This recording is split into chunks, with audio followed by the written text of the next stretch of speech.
अस्सलाम वालेकुम, कैसे हैं आप सब लोग। उम्मीद करती हूँ ठीक ठाक होंगे, खैर खैरियत से होंगे। और मेरी दुआ है मेरे तमाम व्यूवर्स जहाँ भी रहें खुश रहें, आबाद रहें, आमीन सुम आमीन। तो आज का जो व्लॉग है इसमें मैं शेयर करूँगी आप लोगों के साथ अपनी रमज़ान प्रिपरेशन। और यहाँ पर ये कुछ ग्रॉसरी है जो कि मैं लोकल ग्रॉसरी शॉप यानी कि बकाले से लेकर आई हूँ। और ये मुझे मिला है मेरा क्लीनर, जो मैंने आपको बताया था वो पिंक कैप वाला, वो मुझे नहीं मिला लोकल शॉप में, तो मैं ये वाला लेकर आई हूँ। और साथ में ये समोसे की पट्टियाँ लेकर आई हूँ स्वीट्स वाली। और ये मैं रोल के लिए यूज़ करती हूँ। वैसे तो ये मतबक जो कहते हैं उसे, अरेबिक पराठा, तो उसके शीट्स होते हैं, लेकिन मैं यहाँ पर रोल के लिए यूज़ करती हूँ। साथ ही ये कुछ फॉयल वगैरह, बटर पेपर और जो ज़िप लॉक बैग होते हैं वो मैं लेकर आई हूँ, क्योंकि रमज़ान में बहुत ही ज़्यादा ज़रूरत होती है इन चीज़ों की। और ये इमली है और साथ में पफ पेस्ट्री शीट्स हैं। तो फ़िलहाल तो मैंने इसे फ्रीज़ कर लिया है, बाद में इंशाल्लाह देखूँगी कि क्या बनता है इससे। और दालें हैं और कुछ बोनलेस चिकन है और आटा है जो ऑल पर्पस फ्लोर में यूज़ करती हूँ, मैदा। तो बस ये थी कुछ चीज़ें। और साथ में ये मैं वुडन स्क्योर्स लेकर आई हूँ, क्योंकि ये कबाब वगैरह के लिए, बोटी वगैरह के लिए रमज़ान में यूज़ होता है। और घी का मुझे बड़ा डब्बा नहीं मिला, तो बस फ़िलहाल मैं ये छोटा वाला लेकर आई हूँ।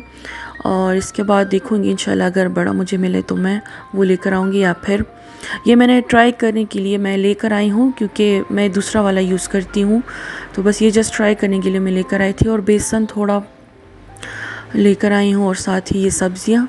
तो सब्ज़ियाँ जैसे आपको नज़र आ रही होंगी कि मोस्टली जो है वो शिमला मिर्च वगैरह इस तरह की सब्ज़ियाँ हैं। तो ये मैंने फिलिंग के लिए मैं लेकर आई थी, जो समोसे और रोल की फिलिंग वगैरह मैंने करनी थी तो वो मैं लेकर आई थी। तो बस बेसिक कुछ सब्ज़ियाँ और कुछ थोड़ा बहुत जो घर पर ख़त्म था तो वो मैं लेकर आई हूँ। कुछ स्पेशल इस तरह मैंने अभी रमज़ान की शॉपिंग नहीं की, क्योंकि जो हमारे नज़दीक जहाँ हम जाते थे बड़े स्टोर, तो वो अब कर्फ्यू लग चुका है, तो वहाँ हम नहीं जा पाते। बस ये लोकल जो हमारा एरिया में आता है तो वहाँ हम जाते हैं और वहाँ से ही बस जो अवेलेबल है तो वो हम ले लेते हैं। तो यहाँ पर बन रहा है कचौरियाँ। और कचौरी की रेसिपी ऑलरेडी मैं अपने दूसरे चैनल लाइवली कुकिंग पर अपलोड कर चुकी हूँ, तो लिंक मैं डिस्क्रिप्शन बॉक्स में दे दूँगी, आप वहाँ जाकर चेक कर सकते हैं।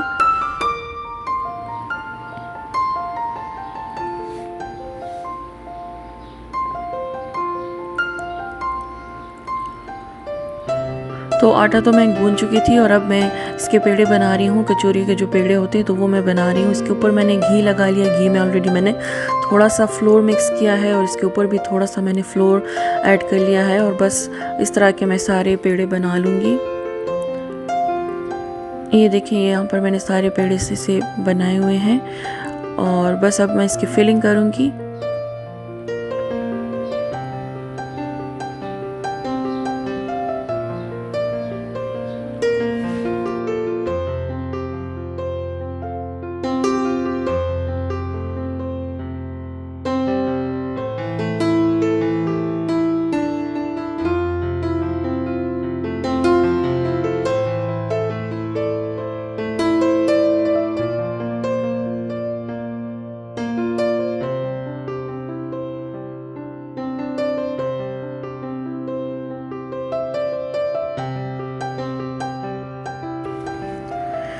कचौरियाँ जो हैं वो सिंपल भी बनती हैं, लेकिन वो हमारे घर में ज़्यादा पसंद नहीं की जाती, क्योंकि उसमें इतनी लेयर्स नहीं होती। वो लेयर्स वाली कचौरी जो होती है वो पसंद की जाती है। बच्चे भी वही वाले पसंद करते हैं, वो कहते हैं क्रिस्पी होती है और लेयर्स होती है, तो वो वाली कचौरियाँ हमें बना कर दें। तो बस इसलिए मैं ये वाले बनाती हूँ। और इसका एक और आसान तरीका है, वो इंशाल्लाह मैं नेक्स्ट शेयर करूँगी, साथ साथ में शेयर करती जाऊँगी, क्योंकि अभी तो इंशाल्लाह रमज़ान शुरू होगा और फिर साथ में रेसिपीज़ शेयर करती जाऊँगी, तो वो भी इंशाल्लाह मैं शेयर करूँगी। बहुत ही इजी आसान लेयर्स के साथ वो बनती है कचौरी, तो फिर मैं वो इंशाल्लाह शेयर करूँगी। बस इस तरह से सारी कचौरियाँ बनाकर मैंने फ्रीज़र में रख दी। और फ्रीज़ करने के बाद इसको मैं रखूँगी ज़िप लॉक बैग में। और जो आलू की कचौरी होती है, मैं मोस्टली जो आलू के आइटम्स होते हैं तो वो मैं फ्रीज़ नहीं करती। जैसे कि आलू के समोसे हो गए या फिर आलू के कबाब, 2-3 दिन तक सही रहते हैं, इससे ज़्यादा नहीं। इससे ज़्यादा अगर आप आलू वाली चीज़ें रखेंगे तो वो आलू का जो टेक्सचर वो अजीब सा हो जाता है, पानी सा छोड़ने लगता है, तो वो मैं ज़्यादा नहीं रखती। हाँ, अगर आलू के साथ कुछ और आप मिक्स कर दें, जैसे कि चिकन वगैरह, चिकन और आलू के कबाब या कीमा और आलू, तो फिर वो ठीक रहते हैं। लेकिन अगर प्योर आलू हैं स्टफिंग में तो वो ठीक नहीं रहता है, वो थोड़ी देर बाद पानी छोड़ देते हैं। तो मोस्टली मैं फ्रीजिंग के लिए या फिर वेजिटेबल्स लेती हूँ या फिर कीमा लेती हूँ या चिकन लेती हूँ। आलू को मैं ज़्यादातर अवॉइड ही करती हूँ। आलू के जो आइटम्स हैं वो मैं ज़्यादा फ्रीज़ नहीं करती।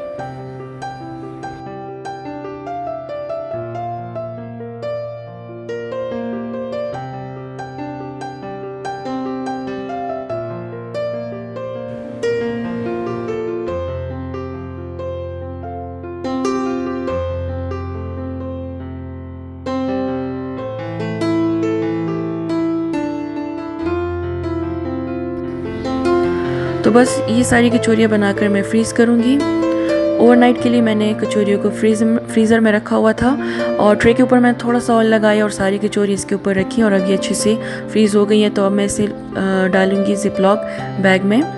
मैं एयर टाइट कंटेनर्स भी यूज़ करती हूँ, लेकिन ज़्यादा वो नहीं यूज़ करती, क्योंकि मैं चाहती हूँ कि कम से कम जगह जो है वो फ्रीज़र में घेर सके ये सारी चीज़ें, क्योंकि और भी चीज़ें रखनी होती हैं और मेरे पास सिर्फ एक ही कंपार्टमेंट है फ्रीज़र का।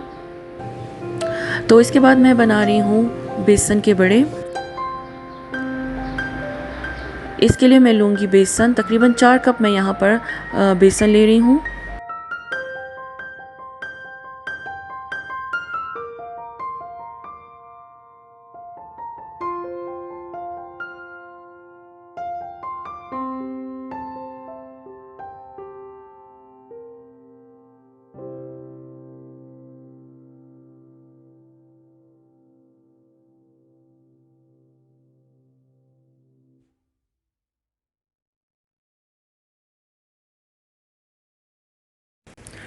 तो 4 कप बेसन में मैं ऐड करूँगी 2 कप मैदा,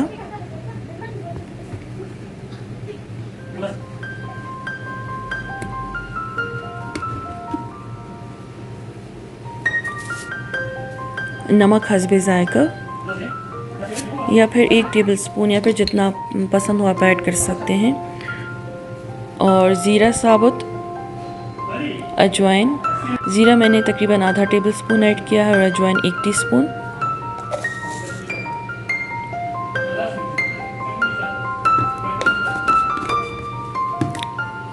और इसके बाद मैं इसमें ऐड करूँगी कुटी हुई लाल मिर्चें।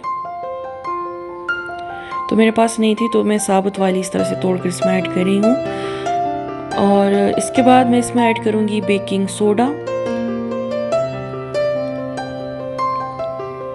ये एक बेसिक रेसिपी है दही बलों की, जो कि मैं बनाती हूँ। बहुत ही सिंपल सी और इजी सी रेसिपी है। इसके अलावा मैं माश की दाल जो है उससे भी बड़े बनाती हूँ, माश और मूंग की दाल। लेकिन माश की दाल के साथ मैं मूंग की दाल मस्ट ऐड करती हूँ और वो मुझे लोकल ग्रोसरी शॉप पर मिली नहीं। तो इंशाल्लाह जब मिलेगी तो फिर मैं उसके भी बड़े बनाऊँगी। तो बस ये बेसिक जो रेसिपी होती है बेसन की दही बड़ों की, तो वो मैं बना रही हूँ। और यहाँ पर ये अच्छे से मैंने फेंट लिया है मिक्सचर को। देखें ये अच्छे से, बस बड़े जो भी हो, चाहे आप बेसन के बनाएं चाहे आप दाल के बनाएं, माश की दाल के, लेकिन इसे फेंटना बहुत ज़्यादा ज़रूरी होता है। चाहे आप हैंड बीटर से या फिर हैंड विस्क से इसे फेंटे या फिर हाथ से इसे फेंटे, तो फेंटना बहुत ज़रूरी होता है। कम से कम 4-5 मिनट तक आप इसे फेंटे तो बहुत ही ज़बरदस्त से बड़े बनते हैं। देखें ये ऊपर आ गए हैं।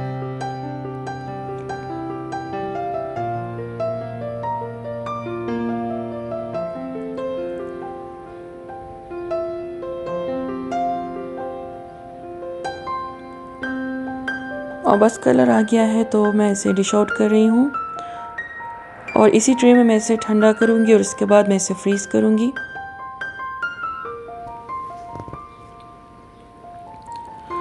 तो ये बड़े जो है वो अच्छे से ठंडे हो गए हैं और बस अब मैं इसे भी ज़िपलॉक बैग में डालूँगी।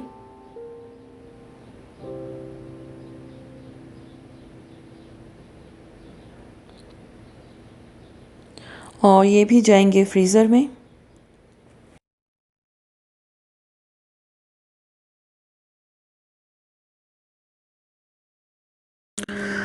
तो इसके बाद बन रहा है यहाँ पर ब्रेड क्रम्स मैं बना रही हूँ, और फूड प्रोसेसर में मैंने फ्रेश ब्रेड्स जो है वो ऐड की है और अब मैं इसे चॉप करूँगी। और कभी कभी ड्राई ब्रेड्स जो हैं तो उससे भी मैं बना लेती हूँ। यहाँ पर तो धूप नहीं लगती तो सिंपली मैं ब्रेड्स जो है वो ट्रे में रख लेती हूँ 1-2 दिन में, पंखे के नीचे तो सूख जाते हैं। तो उसके बाद फिर मैं ब्रेड क्रम्स बना लेती हूँ। लेकिन जब मुझे जल्दी होती है तो मैं फ्रेश ब्रेड्स ही ले लेती हूँ और इसको फूड प्रोसेसर में चॉप करके इस तरह से किसी कंटेनर में डालकर फ्रिज में रख देती हूँ। खुद ब खुद ही सूख जाते हैं 1-2 दिन में। और अगर ना भी ड्राई हुए तो ऐसे ही मैं यूज़ कर लेती हूँ, बिल्कुल सेम इफ़ेक्ट देते हैं जैसे कि ड्राई वाले ब्रेड क्रम्स देते हैं। तो नेक्स्ट जो बन रहा है वो है हाफ मून पाए।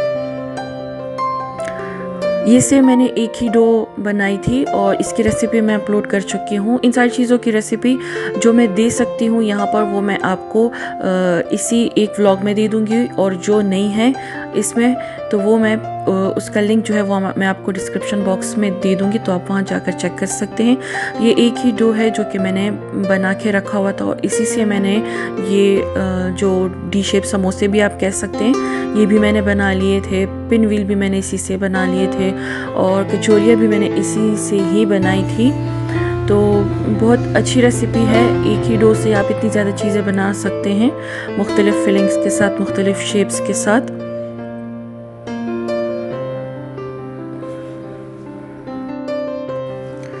तो ये देखिए ये पिन व्हील समोसे भी फ्रीज़ हो चुके हैं। ये भी मैंने एक दिन पहले रखे हुए थे बनाकर, और इसके साथ ही मैं रखूँगी ये डी शेप समोसे या फिर पाए भी आप कह सकते हैं। तो ये दोनों मैं इसी में रखूँगी।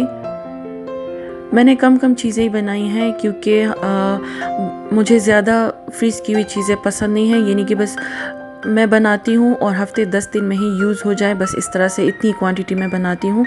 इससे ज़्यादा महीने 1.5 महीने के लिए मैं नहीं रख सकती क्योंकि मुझे ख़ुद पर्सनली मुझे नहीं अच्छा लगता। और यहाँ पर बन रही है इमली की चटनी। तो इमली मैंने 2 पैकेट्स मैंने जो आपको दिखाए हैं स्टार्ट में तो वो मैंने लिए हैं, और साथ में मैंने इस पानी डाला है, भिगो के मैंने इमली को रखा हुआ था, और इसमें मैंने थोड़ा सा भुना हुआ ज़ीरा ऐड किया है और लाल मिर्चों का पाउडर मैंने ऐड किया है, 1-1 टीस्पून दोनों का मैंने लिया था। और साथ ही मैंने ऐड किया है अब 1 कप चीनी। तो अब मैं इसे बॉईल करूँगी ताकि ये अच्छे से थिक हो जाए, यानी कि गाढ़ा हो जाए। हल्की आंच पर मैंने इसे बॉईल कर लिया है, और ठंडा होने पर ये जो गुठलियाँ आई तो ये मैंने हटा दिया है। वैसे इसका जो गूदा है वो भी मैं इस्तेमाल करती हूँ, लेकिन ये वाली इमली जो मैं लेकर आई हूँ तो इसमें ये गंद सा जो ये डंडी आपको नज़र आ रही है तो ये काफ़ी ज़्यादा थी, तो दैट्स वाई मैंने इसका गूदा इसमें से हटा दिया था, मैंने ऐड नहीं किया था। और बस नीचे जो पेस्ट बना है तो वो मैंने स्टोर कर लिया था। तो ये देखिए ये पेस्ट मैंने अलग कर लिया है, बस ये मैं इसमें ऐड करूँगी और ये इमली की चटनी हमारी तैयार है। मैं इसे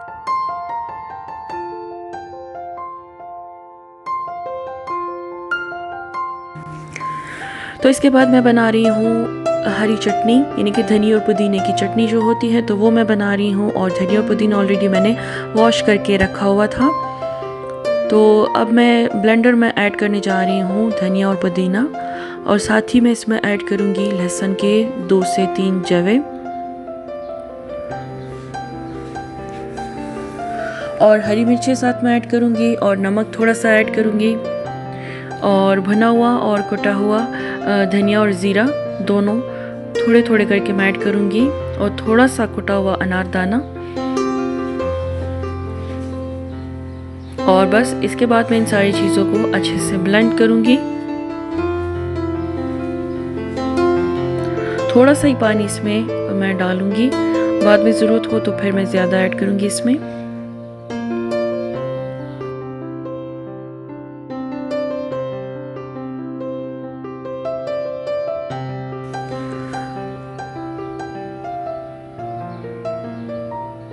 थोड़ा सा पानी मैंने इसमें ऐड कर लिया और ब्लेंड कर लिया, और बस ये चटनी हमारी तैयार है। थोड़ी सी चटनी मैंने जार में ऐड की और थोड़े से मैंने आइस क्यूब्स की जो ट्रे होती है तो उसमें मैंने थोड़ा सा मिक्सर ऐड कर लिया ताकि मैं फ्रीज़ कर सकूं। और जो बाकी का धनिया पुदीना रह गया तो वो मैंने किचन टॉवल में लपेट कर और ज़िप लॉक बैग में रख लिया है। इससे ये होता है कि धनिया और पुदीना जो है वो ज़्यादा अरसे तक फ्रेश रहता है। तो अगर बहुत ज़्यादा हो धनिया और पुदीना तो मैं आधा फ्रीज़ कर लेती हूँ और आधा मैं फ्रिज में रख लेती हूँ, बिल्कुल सेम इसी तरीके से। तो बस ये था मेरा आज का व्लॉग और आज की तैयारी जो कि मैंने आप लोगों के साथ शेयर की है। उम्मीद करती हूँ आप लोग को ज़रूर पसंद आएगी मेरी ये रमज़ान प्रिपरेशन। और ये इसके अलावा भी मैंने कुछ चीज़ें तैयार की हैं जो कि मैं इंशाल्लाह नेक्स्ट व्लॉग में आप लोगों के साथ शेयर करूँगी। वो मैंने इस व्लॉग में ऐड नहीं की क्योंकि फिर वीडियो बहुत लंबी हो रही थी, तो वो मैंने कट करके मैंने अलग से वीडियो बना ली। तो इंशाल्लाह मैं वो भी आपके साथ शेयर करूँगी और उम्मीद करती हूँ आज का ये व्लॉग आप लोग को ज़रूर पसंद आएगा। पसंद आए तो कमेंट ज़रूर कीजिएगा। मिलती हूँ आप लोगों के साथ नेक्स्ट व्लॉग में, तब तक के लिए मुझे इजाज़त दीजिए। अपना ढेर सारा ख्याल रखिए, मुझे भी दुआओं में याद रखिएगा। Thank you for watching, take care, अल्लाह हाफिज़।